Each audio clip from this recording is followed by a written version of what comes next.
est-ce que tu peux me parler de toi avant de la création de ton agence, avant de te lancer dans le mannequinat? D'accord, donc je vais revenir un peu en arrière. Alors de Mmh. base, moi quand j'étais plus jeune, j'étais, extrêmement timide, maladif et tout, c'était vraiment, enfin je parlais pas. Voilà, je parlais pas du tout et cetera, c'était compliqué et du coup, mais pour moi en fait, c'était normal en fait, ça faisait partie de ma personnalité.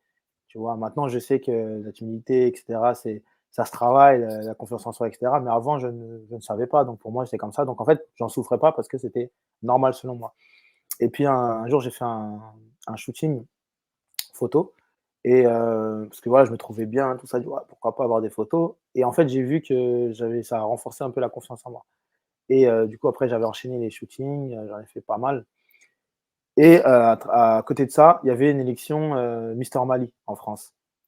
C'était la première re de Mister qui avait lieu en France à Paris et c'est ma sœur qui m'avait envoyé et du coup, je me suis inscrit justement à cette élection-là et j'ai été sélectionné pour participer en tant que enfin voilà, dans les finalistes, donc on a fait les répétitions, tout ça et pareil, ça renforçait la confiance en moi, plus je faisais, plus ça allait. Du coup, c'est là que j'avais compris que voilà, c'était, la confiance, la timidité, parce que pour moi ça va ensemble, ça se travaille, c'est pas, soit tu l'es, soit tu l'es pas. Donc c'est là que j'avais vraiment compris ce truc-là et du coup, voilà, j'ai fait l'élection, j'ai pas gagné, mais c'était, voilà, une super expérience, c'était vraiment très bien. Donc le discours devant, il y avait 1000 personnes dans la salle. Donc discours, c'est enfin tout ce qu'on a fait durant la présentation, on est plusieurs, enfin voilà, c'est un groupe, on était 15. Les danses, les chorégraphies, avec les basins, tout ça, c'était cool. Mais après le discours, c'est tout seul devant, tous les yeux, tout le monde et là, pareil, j'ai fait, ça s'est bien passé. Du coup, bah, pareil, ça renforce, voilà, c'est des petites actions comme ça qui renforcent la confiance, la timidité et voilà, donc ça s'est très bien passé. Ensuite, bah, j'avais, quelques contacts, du coup, par affection, de Mister Mali, voilà, à droite, à gauche et on avait fait quand même quelques défilés juste après, des petits shootings.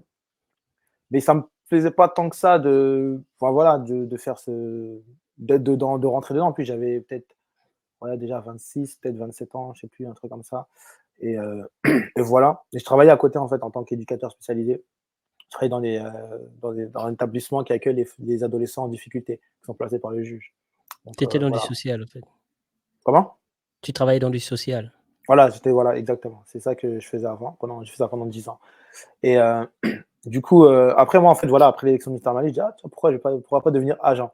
Je connaissais une fille aussi qui était agent, donc on a un peu parlé, elle me disait un peu comment fallait faire, tout ça et je me suis lancé, voilà, sur, Instagram.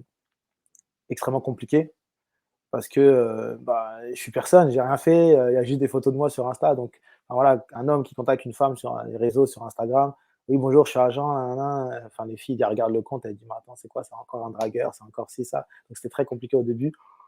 Puis après voilà, j'ai quand même réussi à recruter des filles et puis, enfin des filles, des hommes aussi, en premier ouais, j'ai eu des hommes. Les hommes, c'était plus simple au début, mais voilà et puis voilà, c'est comme ça que ça s'est fait et c'est comme ça que je suis rentré un peu Mais du dans coup, le lorsque milieu. tu recrutais ces jeunes femmes et hommes, est-ce que tu avais déjà, des contacts avec des agences Non, non, pour les placer après? au début, Comment j'avais tu rien. faisais alors? Au début, j'avais absolument rien. Bah, j'étais débutant en fait dans le truc et puis Mmh après, mh. bon, il y avait une amie qui était, qui elle apprenait les filles à poser, à faire ce genre de choses-là et elle était agent aussi. Donc elle m'expliquait un peu comment faire, tout ça et tout. Donc moi, j'ai regardé, je l'écoutais, je regardais un peu comment elle faisait, tout ça, donc elle me disait. Après, c'était moi-même qui, avec mon compte Instagram, qui essayait de contacter les personnes.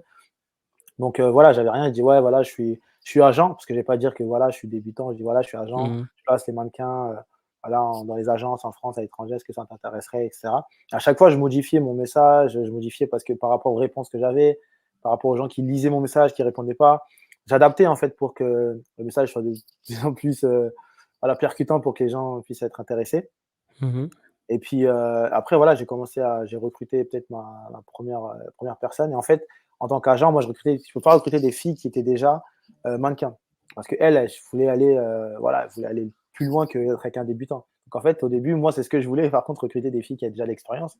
Parce que je me Mmh suis mh. dit, en fait, j'ai aucun doute sur ma capacité d'accompagnement, enfin, mon relationnel avec les gens, ça, j'ai aucun doute dessus. Je sais que je maîtrise très bien.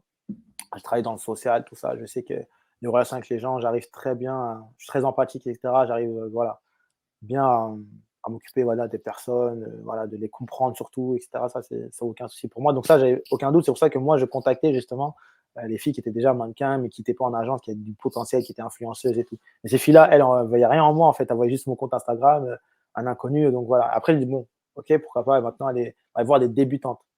Du coup, c'est plus dur les débutantes, mais bon, j'ai été quand même, je regardais des filles qui paraissaient, voilà, aimer le mannequinat, mais Mmh. qui n'avaient aucune expérience. Et là, du coup, elles étaient débutantes et moi, j'étais débutant. Donc là, ça pouvait plus le faire parce que tous les deux, on débutait ensemble. Et c'est comme ça que j'ai réussi à avoir les premières. Donc, Mais quel est l'objectif de recruter, des filles, en fait? donc Qu'est-ce qui là, se j'ai passe recruté. après? D'accord, donc j'ai recruté pour après les former, enfin ouais, les former, les développer, enfin plutôt les développer pour après pouvoir les présenter en agence. Donc les développer, c'est-à-dire Mmh. c'est des filles débutantes qui n'avaient rien, donc qui étaient là, voilà. Et du coup, les développer, c'est-à-dire leur faire des shootings, leur expliquer un peu comment fonctionne le mannequinat. Moi, je connaissais pas trop, mais j'apprenais en même temps, en fait. Ça m'a fait apprendre des choses aussi, bien sûr. Et donc voilà, ce qu'il faut faire, les mensurations, la taille, voilà, expliquer le sport, la nutrition, et voilà, ce genre de choses-là. Et faire des photos pour après pouvoir les présenter à des agences, en fait. Donc c'est ça, en fait, le développement, et après les présenter aux agences. Et comment tu faisais pour contacter les agences? Alors, quand j'avais des filles, qui étaient prêtes, qui avaient ce qu'il fallait. Bah, tout simplement, j'allais sur les sites, des agences, je prenais leur adresse mail parce qu'en fait, mon ami me disait que c'était mieux d'envoyer comme ça par mail et tout. Parce qu'en fait, sur les sites Mmh. des agences, on peut envoyer, mais il y a pas trop de réponses. En fait, on peut pas mettre beaucoup de choses, et cetera. Donc j'ai commencé à envoyer, voilà, par prendre des adresses mail comme ça et envoyer les candidatures. Quand j'ai eu des réponses, là, c'est comme voilà, j'ai commencé à comprendre certaines choses, et que des réponses négatives au début. Puis voilà, c'est normal.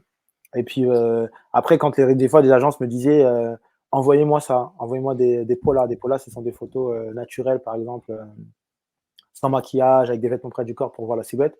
Et Mmh. quand on dit d'envoyer ça, là, je dis ah, ok, donc attends, je pense que les agences veulent ça. Après, il y en a qui m'ont dit ouais, envoyez-moi une vidéo. Et, ok. Et du coup, en fait, à chaque fois, j'adaptais par rapport aux réponses des agences ce qu'il fallait. Donc voilà, c'est après, au fur et à mesure, que j'ai compris vraiment ce que les agences recherchaient, ce qu'elles voulaient. Mmh. Voilà, on parlait des fois de la taille, on parlait de voilà, la qualité des photos, etc. Donc voilà, parce qu'au début, les photos n'étaient pas top parce que en fait, c'est les filles qui payaient eux-mêmes leur shooting, ou voilà, ou qui faisaient des shootings de leur côté, où j'envoyais des collaborations, c'est-à-dire, elles faisaient gratuitement. Mais c'est pas forcément la qualité. Du coup, quand c'est du gratuit, en général, bah, voilà, c'est pas top. Ouais.